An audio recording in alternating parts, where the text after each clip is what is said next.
Subscribe करें सेहत ज़िंदगी चैनल को और बेल आइकन पर क्लिक करें ताकि आपको हर नई वीडियो मिले सबसे पहले। डॉक्टर साहब ये बताएं, ये जहर का टीका क्या है? क्या ये सच है या सरासर झूठ? देखें, अगर तो मैं वैसे आपको कहूं कि हर टीका एक जहर ही होता है, क्योंकि उस पर लिखा होता है पॉइजन। वो पॉइजन क्यों लिखा जाता है? एक तो टीका आपके बदन में वरीद में या आर्टरी में या गोश्त में दाखिल किया जाता है, तो कुछ अद्वियात के साइड इफ़ेक्ट्स होते हैं, जैसे हम सेंसिटिविटी कहते हैं। अब आ जाते हैं कि वो आपका इलाज करता है वो टीका। एंटीबायोटिक्स के टीके अलग हैं, एंटीवायरल अलग हैं, खून बढ़ाने के टीके अलग हैं, एल्ब्यूमिन बढ़ाने के टीके अलग हैं, आपको वाइटामिन्स के टीके लगते हैं। हम जो है मुख्तलिफ पाउडर के टीकों के अंदर पानी जो डालते हैं, डिस्टिल वाटर, उससे वो टीका बनाते हैं। अमूमन ज़्यादातर ड्राई पाउडर के जो एंटीबायोटिक्स होते हैं वो होते हैं। तो अलगरज बहुत से इंजेक्शन मौजूद हैं और इंजेक्शंस को हम according to the diagnosis use करते हैं। अब आ जाते हैं कि ये जो आजकल अफवाह है, दरअसल ये वो टीका नहीं है जो कि आप सोच रहे हो। वो टीका जो है एक कंसल्टेंट लिखता है और एक कंसल्टेंट जो है वो अपनी टीम से डिस्कस करता है कि इसको एंटीवायरल इंजेक्शन लगना है। ये थर्ड स्टेज के लोग होते हैं। फर्स्ट स्टेज मामूली बुखार या दरमियानी बुखार, फिर मॉडरेट इन्फेक्शन या इवन सिवियर इन्फेक्शन में भी अगर आपको इलामात कम हैं, बुखार आपका सेटल हो गया हुआ है, आप सांस आराम से ले रहे हो, तो आप ब्रीदिंग एक्सरसाइजेस कर सकते हो, सांस की एक्सरसाइजेस कर सकते हो और नेबुलाइजर इस्तेमाल कर सकते हो, हाई प्रेशर जो है ऑक्सीजन इस्तेमाल कर सकते हो। वो स्टेज अभी नहीं आया होता कि जिसमें आपको वेंटिलेटर लगे या ट्रेकियोस्टमी करनी हो।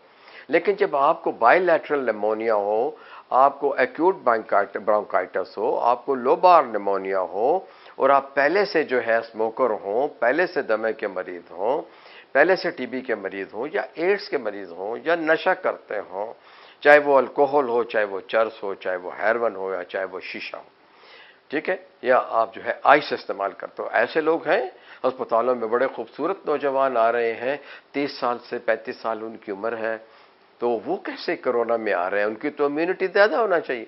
उनको जो इंजेक्शन लगते हैं वो एंटीबायोटिक्स होते हैं, चाहे वो मॉक्सिफ्लॉक्सासिन हो, चाहे वो लिवोफ्लॉक्सासिन हो, चाहे वो लेंजुलिड हो, या आपको अगमेंटीन कोई कहता है कि वो लगा लो, या इंजेक्शन वाइब्रामाइसिन का कह देता है कि आप लगा लो। अलगरज जो है वो अकॉर्डिंगली जो है वो हो, चाहे वो सल्बेक्टम हो, चाहे वो जो है हमारा रेथोफेन हो, इस किस्म के जितने भी जो टीके हैं या आपको जो है ये लगाए जाते हैं, तो आप खुद सोचिए ना कि उससे रिएक्शन बहुत कम होता है। तो जहर का कोई टीका नहीं है। अब अगर ऐसा मरीज कॉम्प्लिकेशन से आता है और उसके सीने में तंगी है, सांस वो नहीं ले रहा, एक्सरे पे पता चलता है उससे निमोनिया है और वो 10-12 दिन 15 दिन घर पे गुजार चुका हुआ है, तो लोग आके क्या कहते हैं? फलाने को अभी ले गए हैं गाड़ी में बिठा के। कब ले गए जी? 1 बजे। अब क्या टाइम है? 4 बजे। अब अगर उसकी 4 बजे डेथ हो जाती है तो ये कहते हैं जी डॉक्टर ने जहर का टीका लगाया। भाई उसे उस वक्त हेमासील लगा होगा, उसको ड्रिप्स लगी होंगी, उसके सीने की तंगी दूर करने के लिए स्टीरॉइड्स लगे होंगे, स्टीरॉइड एरेसोल दिए गए होंगे, बीटा स्टिमुलेंट्स दिए गए होंगे। अलगरज उसको स्टेबल करने के लिए बहुत से टीके लगे हों। जहर का कोई टीका नहीं है। बिल्कुल बेगम रहिए, कोई डॉक्टर आपका दुश्मन नहीं है। हमें मालूम है कि आप हमारी बहुत इज्जत करते हो। हमें मालूम है, मैं जब बीमार होता हूं मैंने अपने मरीजों को रोते देखा है। मेरे मरीज मेरे घर में इज्तिमा लेके आ जाते हैं और इज्तिमाई दुआ करते हैं। आप अपने डॉक्टर पे एतमाद करें, आप डॉक्टर से बात करें।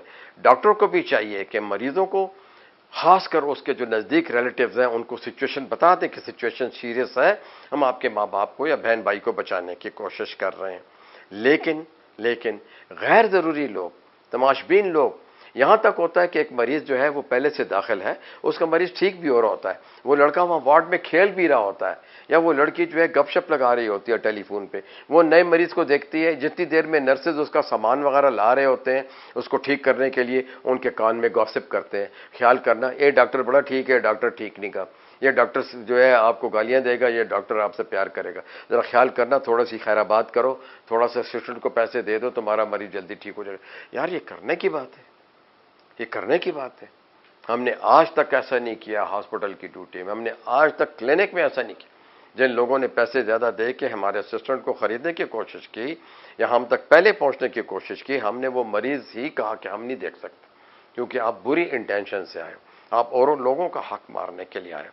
तो ये सारी बातें मैं इसलिए कर रहा हूं कि कोई जहर का टीका नहीं है। हाँ, किसी भी इवन के आपको डिस्टिल वाटर का रिएक्शन हो सकता है, लेकिन मरीज को बर वक्त लाएं, क्योंकि कोरोना के बारे में अगर आपका कोई भी मरीज 5 दिन से ज़्यादा बुखार है, सर में दर्द है, नाक बंद होती है, कम सुनाई देता है, कम सूंघने की हिस्स खराब हो गई है, मुंह का जायका खराब हो गया है, सांस छोटी हो गई है, पूरे बदन में दर्द है, एनर्जी लेवल कम है, खाना पीना कम हो गया है, खुराक आपको अच्छी नहीं लगती है, खांसी आपको हो रही है, 5 दिन हो गए हैं, ऐसा शख्स कोरोना का टेस्ट भी करवाएगा, डॉक्टर से भी कंसल्ट करेगा और फिर मेडिकल अथॉरिटीज ये डिसाइड करेंगी कि उसको उन्होंने घर पे क्वारंटीन में रखना है या घर पे रखना है।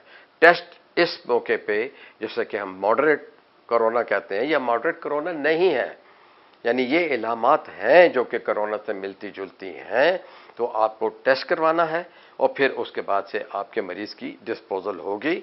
ये वक्त नहीं है कि आपको कोई इंजेक्शन दिया जाएगा। हाँ, आपको मुख्तलिफ एनर्जी जो है ड्रिंक्स भी पिलाई जा सकती हैं और एनर्जी से वाली जो है ड्रिप्स भी जो है दी जा सकती हैं।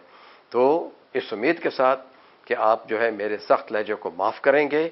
आप हमें बहुत अजीज़ हो, चाहे आप पाकिस्तान के किसी शहर में हो। We love our patients.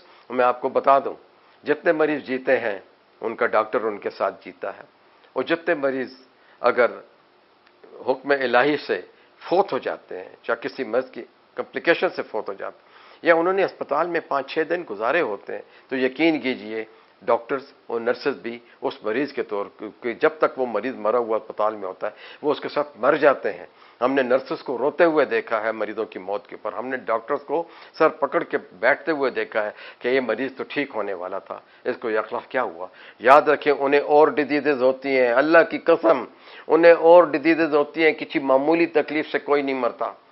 उन्हें एड्स होगी, उन्हें टीबी होगी, उन्हें दमा होगा, उन्हें सीओपीडी होगा, उन्हें ब्रोंकाइटिस होगा, उन्हें निमोनिया होगा, उनको दिल के अमराज होंगे, उनका दिल का ऑपरेशन हुआ होगा, वो स्मोकर होगा, वो नशा करता होगा, उसका ऑलरेडी जो है मुख्तलिफ जो है उसके बदन के अंदर जो है कॉम्प्लिकेशंस होंगी।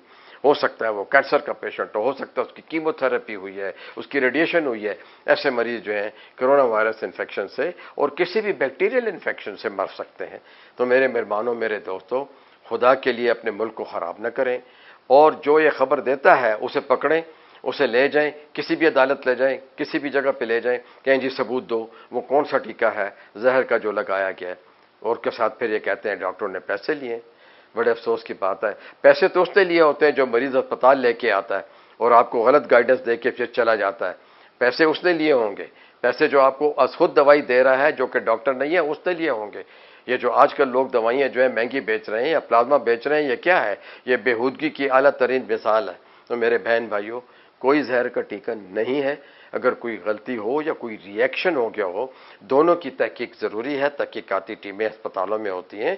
आप हम पे एतमाद कीजिए, हम आपको गाइडलाइंस देंगे, हम आपको बताएंगे कि कहाँ गलती हुई है। शुक्रिया।